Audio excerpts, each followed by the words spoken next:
I went from struggling to pay my $800 rent to driving a brand new Mercedes in 8 weeks. If I'm not in the vibe, I'll create the damn vibe. I don't let the circumstances be like, oh, I just don't feel like it, or I just started my cycle today and I can't and I don't want to. I have a really low tolerance for feeling like shit. And that's because I allowed myself to feel victim-y, sad, frustrated, exhausted, tired. This belief that once you make a certain level of money, your safety is going to then be granted to you after you make $100,000, $500,000, 7 figures is a lie.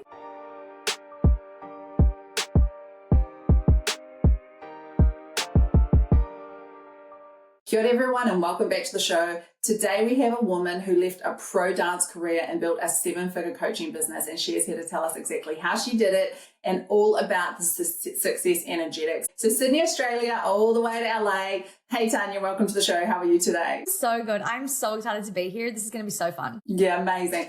As I was just saying, you've been in my ear as I'm jogging along on my morning runs, yapping to me like all about that success energetics. Where did you get started and what's brought you to where you are today? So I grew up in Australia. I was always dancing since really young. So I've always been really driven, really committed, really dedicated to my dreams, really dedicated to my passions. I knew very young that I wanted to go to LA because this is where the industry was at. This is where all the big dance jobs were. So, you know, being like 14 in Australia and watching MTV Awards, watching the music videos, and I'm like, that's what I want to do. I want to do that, and I want to work with them, like those artists on those stages. So I'd been eyeing it off from a really young age, and I moved to LA by myself at 19, which is crazy. I had to teach myself to drive on the other side of the road, had to find a house, an apartment, had to learn everything by myself. I was so excited to be doing that, but I also was not mentally equipped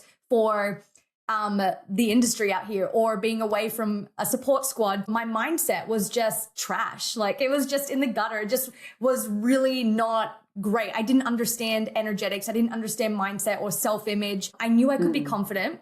I knew I had belief in myself, but like handling the ups and downs of the industry, having slow months, getting to the end of really big dream jobs and not booking it, and having that be my reality back to back to back. There just became a lot of struggle, like this hustle, struggle, sacrifice kind of an energy.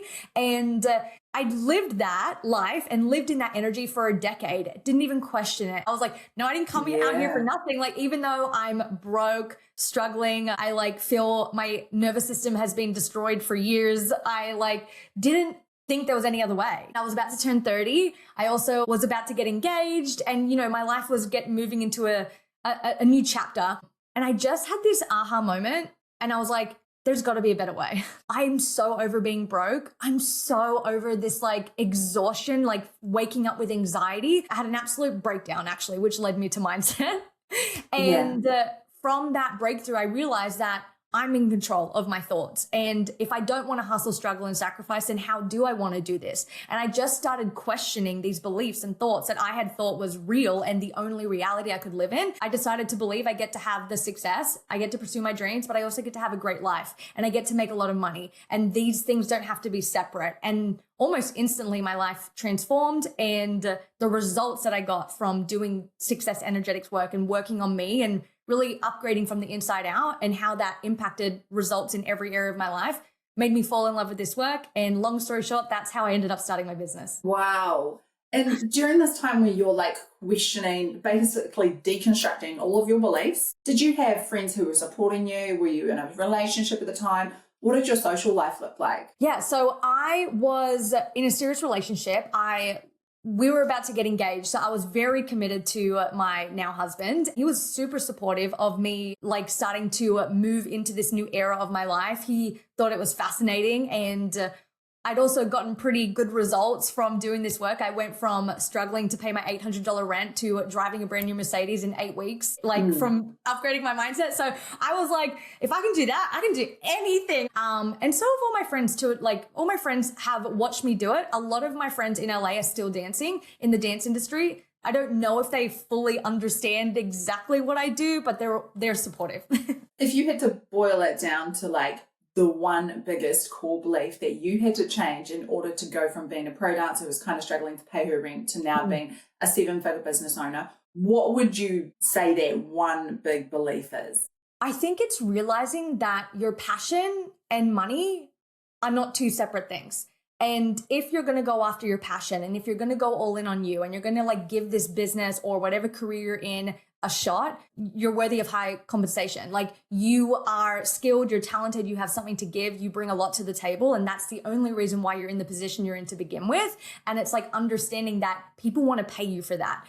So this has been the biggest belief that I had to like overcome, was because I, for that 10-year period, was like, dancers don't make money though. And I think we can like, a lot of people get into that of like, but this is my passion. I love it. I love what I do. And I just want to help people. I just want to like help people achieve their goals or up level their careers or heal themselves or whatever it may be. And you get to be highly compensated for that. But in order for that to happen and these two areas of your life to kind of be connected, you've got to believe that they are. And even if you don't want to actually be someone that, you know, has a lot of money in the bank, give it away then. You know, I really don't see a benefit to anyone being broke. Like, I just don't see a benefit to anyone not having financial overflow, because even if you don't want it, you can always help someone with it. Yeah. I've been in a lot of korero or conversation lately about exactly this. And it is really like, people have this thing they're passionate about. They would do it for the love, right? And they almost feel this type of guilt, or if I want money attached to this, then it makes me a bad person. And so there's really some beliefs about money that have to change. And so what were your beliefs about money that you had to examine and change in this process?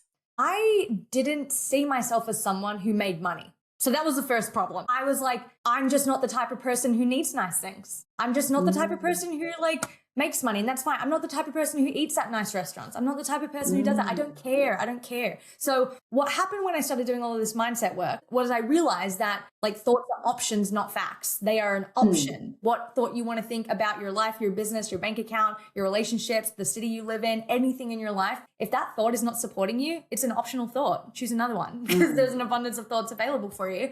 We have that much power that we can literally choose another thought. Like, I didn't understand that. So when I started to do this work, it was really becoming like a guard at my own mind, and these thoughts that were so habitual and so familiar and so normal for me back then. I started questioning everything. I'd be like, where did that come from? Is that my thought though? Like, is that mine? Or did I just accept that because I don't believe I can become the someone who makes money? Like, and I had to really untangle it and just question everything that I was thinking naturally on a day-to-day basis, very intentionally more geared towards my career, money, and my lifestyle, because these three areas are important to me. It felt really odd until it didn't though.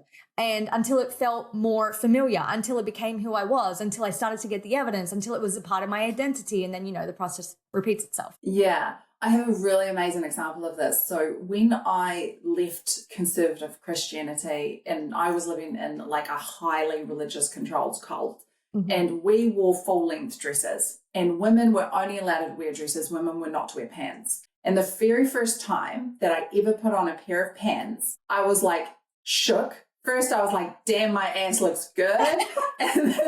and then I was like, but now I'm allowed to do this, and I can be this person. And this person is completely different to the identity that I was holding before, whereas women had to be covered up. We have to cover our bodies or we'll tempt men. And I'm guessing you have some exact scenarios where you were having your old beliefs, and then you were like, oh, actually, no, we're not doing that anymore. One of my earliest ones was really realizing that I'm not Tanya the dancer. I was my identity was connected to a career. And I feel like a lot of high achieving women have that. They're like known as from a specific industry or from a specific niche. And you feel like that's who you are, that industry, that skill set, that talent, whatever it is, that's who you know yourself to be. And when you remove that part of you, it's literally like, I don't know who I am without that. That's the only version of me I know.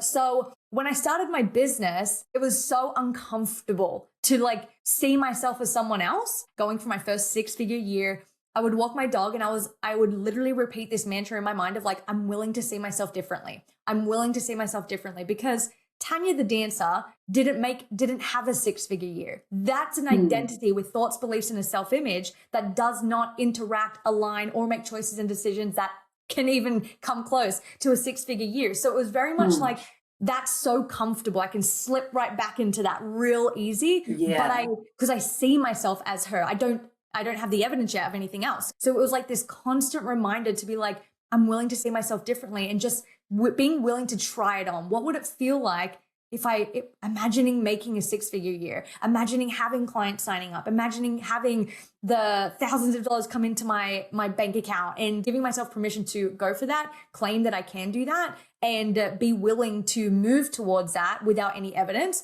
And it's a constant refocusing, like constantly. So that was one of the first big shifts for me, where I was like, I don't know how to be anything else, and I don't know how to do this. Like, yeah, you can tell me a strategy, you can tell me this, but like, I can do it because I'm a high achiever. Like, I'll do whatever you need me to do. Like, give me that to-do list and I'll get that shit done.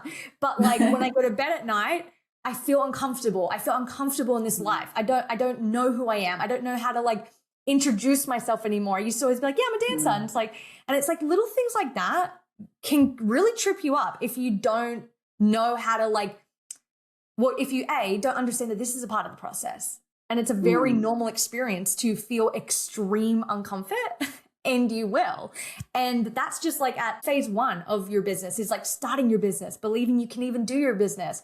And then you hit that goal, you hit the 6-figure milestone, whatever it may be. And then it's like, guess what? The next limiting belief is, but can I do it again? Am I going to be able to maintain this? What if I can't? And then the next, you do it again. You have to keep refocusing, keep choosing it again, familiarizing yourself with a new version of you, the version of you that gets consistent results, that makes thousands on repeat, that has recurring revenue, that has a multi-6-figure year. And this is why I was like, the process is the process. Like it really doesn't end, but you get better at it. When you're changing beliefs and you go, okay, well, we're going to stop choosing to believe this old, very comfortable belief that I have, and I'm going to choose, well, let's just pick a new one, right? But it feels so wobbly, and you're like, oh, is it real? Okay, no, and then you're just trying to trick your brain into thinking it's real. And the process is, it's a messy process. It's not like you suddenly just go, one day I stopped believing this thing and believed another. It's like every single day you're reiterating to yourself over and over and constantly, this is what we're believing today. This is what we're choosing today. It's so intentional, isn't it? Can you explain how you've really designed a business that suits your lifestyle and what you want to create and how you want to live? Yes, I love this topic. Okay.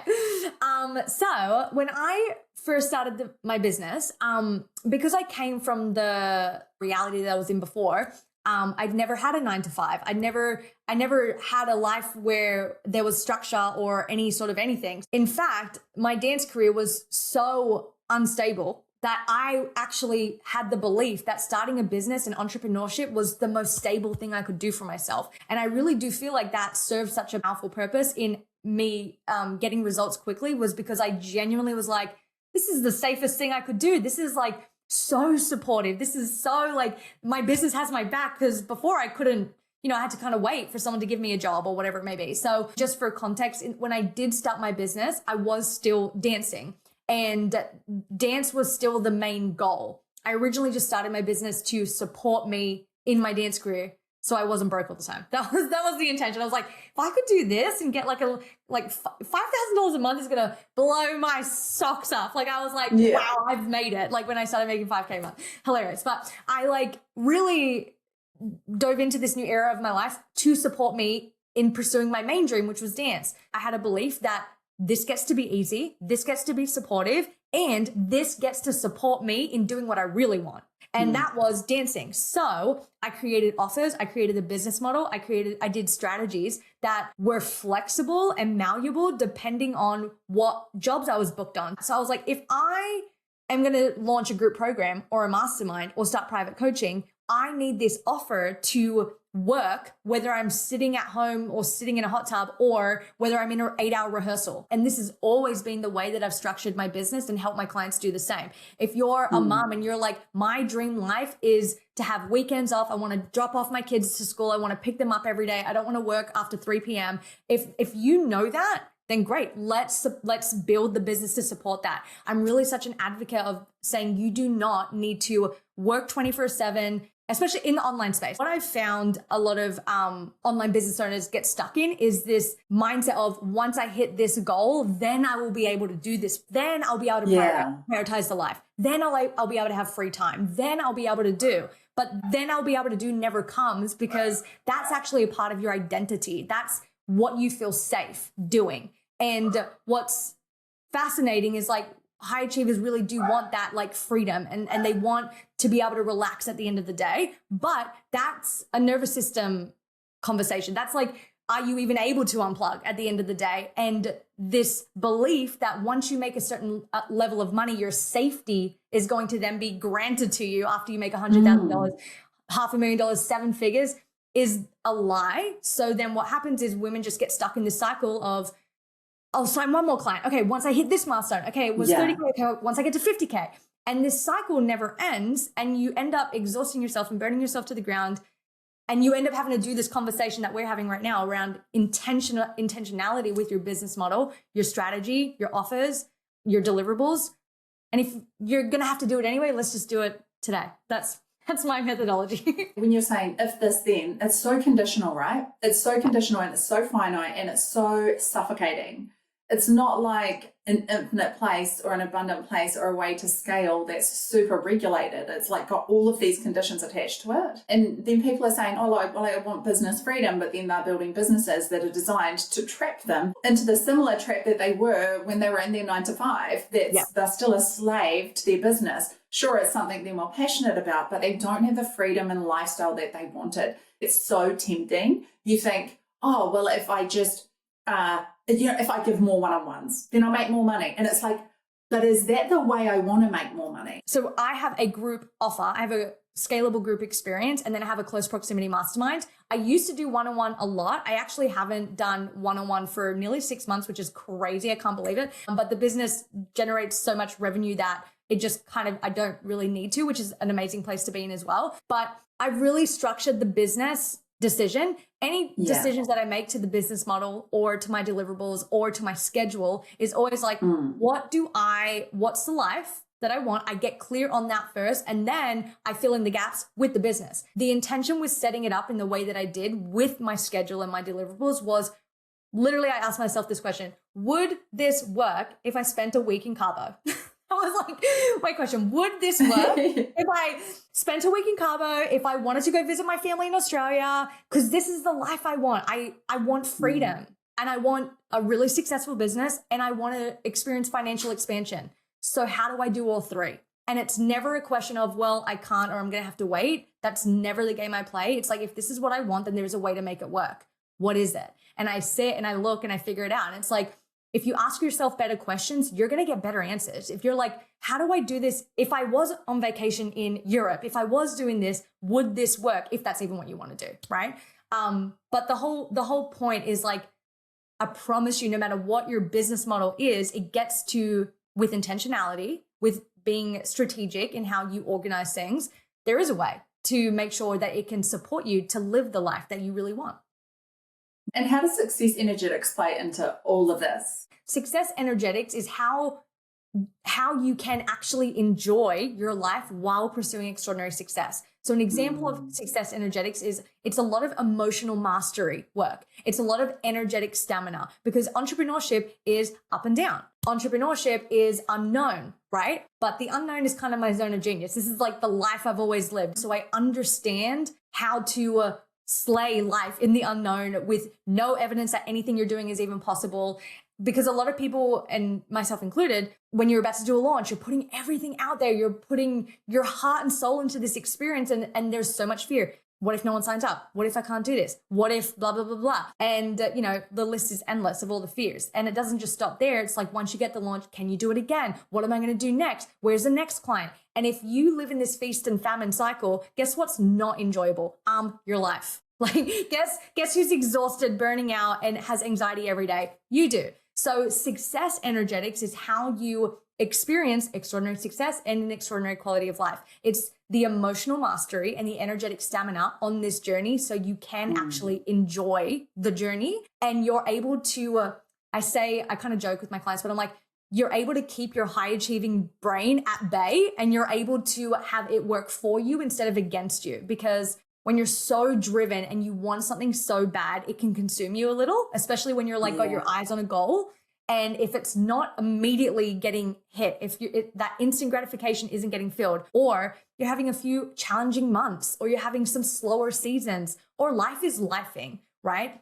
This is what success energetics is so you can maintain and sustain an incredible business and a strong mindset and a strong self-image. And you're able to meet life in every moment, whether it's good, bad, challenging, ups, downs, whatever it may be. You're able to meet it with power, because success energetics isn't to eradicate the human experience, because we're never going to be able to do that. Life is always going to go up and down, but your emotions and your reactions and reactivity to life does not have to. You actually get to be really solid, grounded, and empowered while you build the business of your dreams and walk a path of unknown and uncertainty basically the entire time. And the way we do that is the success energetics work. And what does the success energetics work actually look like for, say, someone who comes into your world? Your self-image, we look at that obviously nonstop, your self-image and the habits and the patterns that you're experiencing on a day-to-day basis. This is like what I do with my clients on a day-to-day basis. It's like, what happened yesterday was I just finished a big event.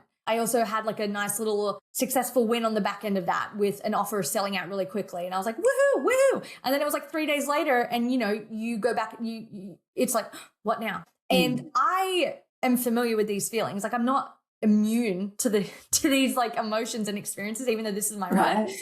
So I felt that and I was like, no, that's not the game we're playing. If I identify with that, if I just had this big win and because I immediately don't know exactly what I'm doing right after it, all I know how to do is go back into an old frequency, an old identity with old thoughts and beliefs of, I don't know what's next. That's coming from scarcity. I guess I should do something. That's coming from a fear I'm going to lose it. So this is success energetics work. And what I did yesterday was like, who am I choosing to be in this middle moment where I haven't decided what my next thing is? Am I going to operate as someone who's successful, wealthy, and a fucking winner or not? Like, who am I going to choose to be? Am I going to operate and meet this moment, this unknown? That's what it was. It was meeting the unknown. I don't know what's next. And then in the unknown, it creates a gap. Can I keep this up? What am I going to do? So this is the work I do with my clients every single day, literally every single day, depending on anything that they're navigating, whether it's they are wanting to restructure their business model for more freedom. In order to do that, you've got to believe that this is even possible for you. You've got to believe that it's safe for you to take a step back and it's safe for you to have a bit more of a hands-off approach or a more free schedule. Like there's a lot of energetics around that. And a lot of business owners don't do that work. So then they just keep working because that feels safe and familiar, right? So it's like things like that, or they're about to do a launch and they're all up in their head. They're starting to second guess themselves. They're starting to question their marketing, redo their sales page for the 80th time this week. It's like, no. We're not doing that right now. That's not what we do. That's not what a confident, convicted, sure of herself, multi-6 and 7-figure business owner does. You know what you do. You got this. Like go back into the new narrative, who you are now. So it's like a constant decision to choose who you want to be morning, noon, and night, instead of wanting that instant gratification and circumstantial happiness and joy. It's like, if you hadn't signed a client in a couple of days or a couple of weeks, do you still feel powerful? Do you still feel successful? It's like this kind of work of elevating the baseline standard that you operate at and how you feel in your life on a day-to-day basis, with or without the wins, it's got to go up. And it's totally not like this toxic positivity of you're going to feel amazing all of the time. Like I live in New Zealand and we're known to be very resilient people. Kiwis are. We have harsh winters, we have harsh summers. Like it's tough growing up here. We grow up on the land, the whenua. And it is about knowing that we bounce back quickly and you don't stay in the dip. But the dip is going to come. There's going to be the challenges of your life that show up. How do you know when, you're in your business and you're like, okay, well, I just need to feel better. I need to feel my way to success. And people are like, well, that's so voodoo, right? And what's the difference between being someone who just has this belief that you just have to feel good and then it's going to happen, versus feeling not great, but still doing the work to show up? I had a client just recently be like, I am just not feeling called to be on Instagram right now. Like, I don't know. I don't want to post this week, and that's not like me. And she was like getting so frustrated and so in her head about that. And my perspective and my take on this is like, she specifically is someone who is so consistent. Like, she's so consistent. And I'm like, this is the rare occasion. That's not who you are. So if you're feeling a call to take a step back for you in this type of situation, listen to that. It's okay to do that. This is not you having a bad habit. I think there's an upgrade going on. I think we get to like slow down, kind of slingshot this, slow down to speed up kind of a vibes. Let's rework this. That's actually an alignment. There's something that I call like the aligned lean back. It's the aligned choice, the aligned decision, the aligned action is not always push through, keep doing more. Sometimes it is the aligned lean back. A lot of the times it's not. A lot of the times it is the aligned lean fucking forward. But every now and then, when you're like overworking, overdoing, over delivering out of a fear of like, am I doing enough? Am I doing enough? Yeah. Leaning back is the aligned choice for you. So there's days where I'm like, I don't feel like doing this, right? Or I don't have the energy or whatever it may be, which is pretty rare because my standard is to feel good every day. And I know some people are like, oh, that's unrealistic. And I'm like, well, that's a low standard for you. Sorry to hear it. I have a really low tolerance for feeling like shit. A really low tolerance for it. And that's because I allowed myself to feel victim-y, sad, frustrated, exhausted, tired for 10 years. I had an excuse about everything for 10 years. I was like, oh my God, I'm so tired. This is so exhausting. That audition was so hard. I can't believe I didn't get this. I got so over it, like I got so over it. And I was like, I don't want to feel like that. So I set myself up to succeed every single day, and not to succeed in my business, to succeed in pouring into me. Because when I pour into me, I naturally have more energy. When I naturally have more energy, I'm effortlessly more inspired. When I'm effortlessly more inspired, I've got something to say.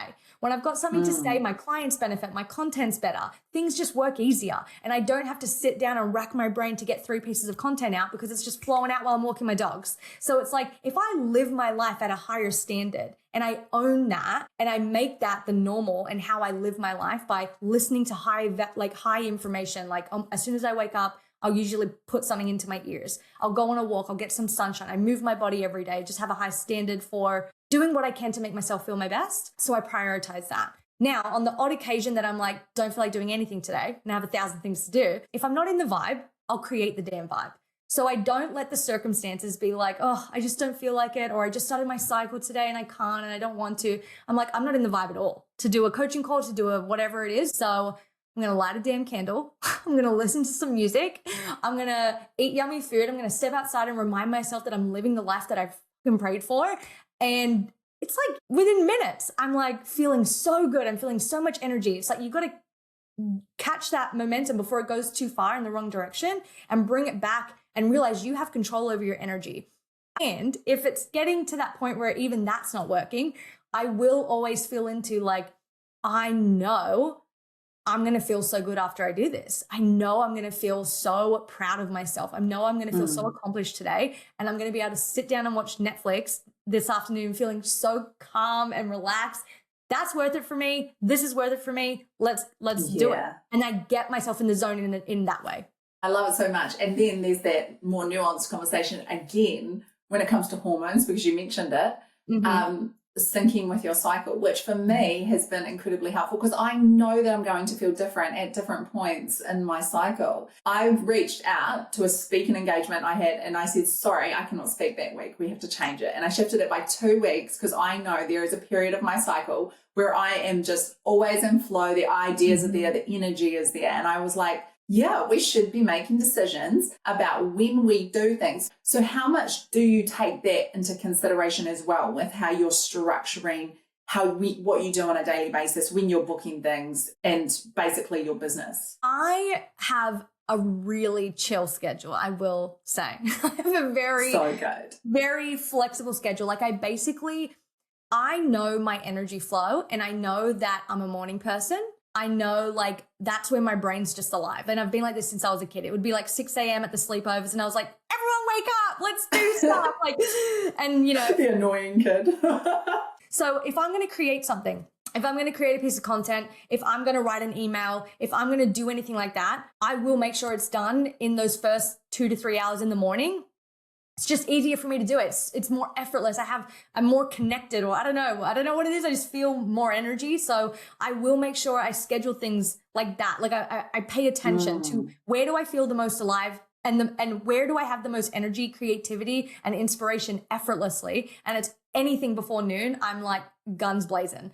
And then what I also know about myself is like, I don't know if this is more from programming and society, but like Mondays, I want to do the most, just naturally. And again, it could be something that I debunk in a couple of years and be like, let's do a podcast. Maybe you've got more stuff on this. But like Mondays, there's just something about it that I want to dominate the day. So I load up my schedule on Monday and Tuesdays, and mainly Mondays. So on those days that I'm like not doing anything, I'm thinking about my next conversion event. I'm playing with graphics. Yeah, it's a bit more flexible and flowy in the way that I do that during the week, if that made sense. Yeah, totally. I mean, I'm so much the same. I feel like I would probably die if I wasn't creative or doing something. What would I do? I would probably just turn into stone. I have to be doing something. And it's not, yes, I'm ambitious and I have goals and I'm driven, but I'm the happiest when I'm bringing something out of my body and into the world, when I'm creating something that I know helps people, when I'm really aligned and it gives you energy back. And what you were saying about designing your day, totally on board with that. Like I literally just changed how I'm structuring my entire day. And I did it based on a sleep schedule. So the sleepdoctor.com, I think, you go in and you do a sleep profile. I love all the tests. Who doesn't want to test about themselves? So they give you like an animal profile, and it shows you how much sleep you need, what are the best times for you to be sleeping, when your most productive peak hours are, which you should capitalize on. And I was like, I'm going to give this a go. So I started adjusting my bedtime, and then I started moving all of my high level tasks into that peak performance period. And then anything low level, great, I can sit on the couch, I can do it on my laptop. It doesn't take much brain power. I can do it at the end of the day or on that mid-afternoon slump where my energy is just a bit lower. And then I'll take a break, go for a walk, come back. And then I have another little peak in sort of pre-evening time around dinner time as well. So I can do a few more things then, and then I'm chill and have a wind down to bedtime, and then a really great sleep. And that was life-changing.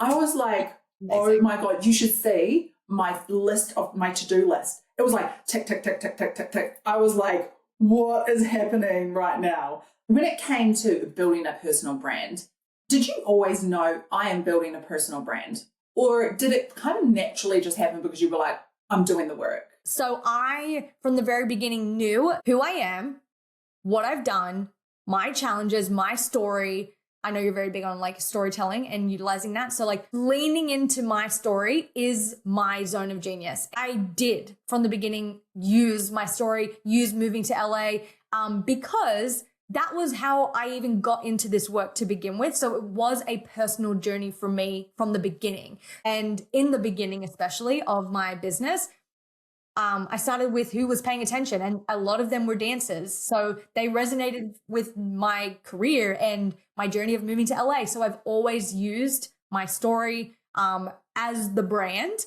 My question for everything in my business is, how do I make this shit as easy as possible? How do I make this as easy and as fun and as effortless as possible? So then I looked at my lifestyle, what I do, who I am just naturally. And I'm like, great, that's the brand. That's the brand. Yeah, love it. Just naturally, even before I had my business, I was always in like matching little outfits, like always in like a workout outfit that's matching. That was just like my wardrobe. So I was like, great, that's the brand. Yeah. You'll always see me in a matching set. I'm like, I love going to Pilates. That's a brand. I love, like being in my backyard with my dogs. If you see, like, so many people recognize my brand just from like my dogs or my car or being in my Mercedes. Like, that's the brand. That's the brand. Palm trees. I'm in LA. That's the brand. Like, so I just like made it so easy to be like, anything that I do and love naturally that I do every single day, how can I make that content, turn that into the brand for more trust building and, you know, make it resonate with the message and the lifestyle and what I'm preaching. People worry too much about, I have to have the perfect niche and I have to have the perfect clients that I'm talking to. And those things are important. They are important, especially if you're starting out and you have literally no idea, or if you're pivoting and you need to redefine that for yourself. Like, you've got to do some thinking about it. You've got to do some business strategy. But so much of personal branding is just your identity. Like you are the brand. So everything that makes you up, and we call it whakapapa in Te Reo Māori, is the layers of your story. And that is LA, dogs, loving relationship, ex-dancer, like all of these things like make you up, and then that becomes the brand. What I'm really approaching is people are like, oh, well, how do I put this thing that I'm passionate about into my brand? And I'm like, well, if you love it, then it's fair game. So you are the brand. So if you want to talk about it, like I talk a lot about high control religious deconstruction. I'm a personal brand coach. What the fuck do they have to do with each other? But it's fair game because this is me. This is something that's to do with my story. It's something I'm passionate about. I love having those conversations. I just light up having those conversations. So that's fair game. I also love like design and graphic design. I've been a web developer, graphic designer for like over 20 years, and I've worked as a creative director. So like graphic design, anything video editing, studio, like lights, cameras, mics, all of that, fair game, because that's me and that's part of my experience and my history and my story. So family as well, like I'm big family girl, like nieces and nephews, everything. So I can talk about my family because that's me. They make up who I am. And I think if we're building these beautiful personal brands that are so freeing to us, where we're not restricting or pigeonholing ourselves into, well, a personal brand means this, and it means 1, 2, 3. And you're like, well, no, you're a human being. You have nuance, and there's so many dimensions. There's so many elements of you. You're allowed to bring them all to the table. Like that's what personal branding is, right? I love this so much. The way that I explain this in my world is like, if you have like your anchor, like I call it my anchor, and my anchor is something I've said literally like 3 times in this podcast: extraordinary success and extraordinary quality of life. This isn't just an anchor to the main message. It's also me anchoring into this in my everyday life as well. So it's an anchor for me to bring me back to like, what's the intention behind my day? But it's also an anchor for me in everything that I post. So when we're talking about like branding and stuff, and I'm talking about my dogs and my palm trees and my Pilates classes and my day and whatever I'm doing, it's like, how do I tie all of that into the brand? If I'm going to do that on a day-to-day basis, the question is, how does that tie into the anchor? So then it's like me going to Pilates and sharing that I'm going to Pilates at noon on a random Thursday, which I did today. Then I can put that as a selfie, put that up and talk about that. And that represents the message of the brand. That represents a freedom-based business. That represents you being able to live the life that you want and run your business your way. So it's like I tied that into and made sure it connected to the core message, my anchor of demonstrating extraordinary success and extraordinary quality of life by way of what I'm showing and curating as the brand, which is my lifestyle. But it's like I'm actively weaving it in. I had an instance very like where I was trying to make a decision about whether I do a collaboration with a sex toy company. And then I was like, do I want to do this? It's a bit left field for my brand. And then I was like, wait. The entire core value of my brand is self-empowerment. Does pleasure for women fit into that? And I was like, yes. And all of a sudden the decision became like a fuck yes to me. Of course I'll collaborate with you. And so I took that collaboration and I felt so aligned with it, whereas before I'd felt unsure, but I had this core brand foundation that I could use to help me make decisions about what I say yes to and then what things are like a hard no. So having those foundations, like I think that's why a lot of people are lacking clarity. Like if you're lacking clarity, you need to define those foundations and then you have freedom from there. This is so cool because it's like your core message is self-empowerment, but that's who you are. That was your journey first, you know, like that's your journey. You literally represent that in you leaving the cult and then starting your business and giving yourself permission to like own your business. You are literally the embodiment of self-empowerment and it with your story. And then when you start a personal brand based off your story, it's so much easier because it's a personal journey. Like this is who I am. Like this is who you are. It's like extraordinary success, extraordinary quality of life. This is what I wanted. This was the point in the beginning before the business even existed. So it's literally just you being you and everything else is like the ripple effect of that. So I love it. What is one book that changed your life? The book that changed my life is this book that's called Feel Free to Prosper.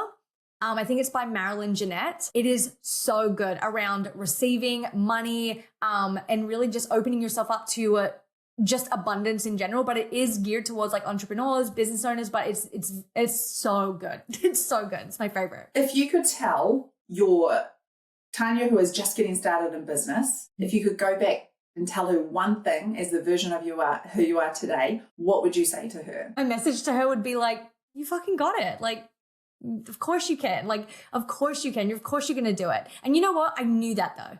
Like, I knew that. I knew like this journey. I was like, yeah, I'm going to figure it out. Yeah, I'm going to like defy the odds with this one. Like, I can feel it. And I'd probably just go back and tell her, be like, yeah, you fucking did, bitch. High five. Yeah, literally. Yeah. Well, and if anyone wants to find you, where can they find you? Yeah, so I hang out mostly on Instagram. My IG handle is @Tanya Jane, and you can hit me up if anything in this conversation resonated with you. If you want to dive deeper into success energetics, I have so many free resources that you can dive in, access, binge, and apply it to your life, your business, and your bank account. And then I also have a podcast called Big Dreamers Bible, which Lilia is about to be on right now. So you can go binge a bunch of episodes on everything success, energetics, strategy, aligned, scalable, wealth creation, all the things over there. Amazing. Thank you so much. Thanks everyone for listening. Go follow Tanya, do all the things, check in with her in her DMs, say hi. Thanks for being on the show. This is Lilia Tarawa and we're on Brand Breaker.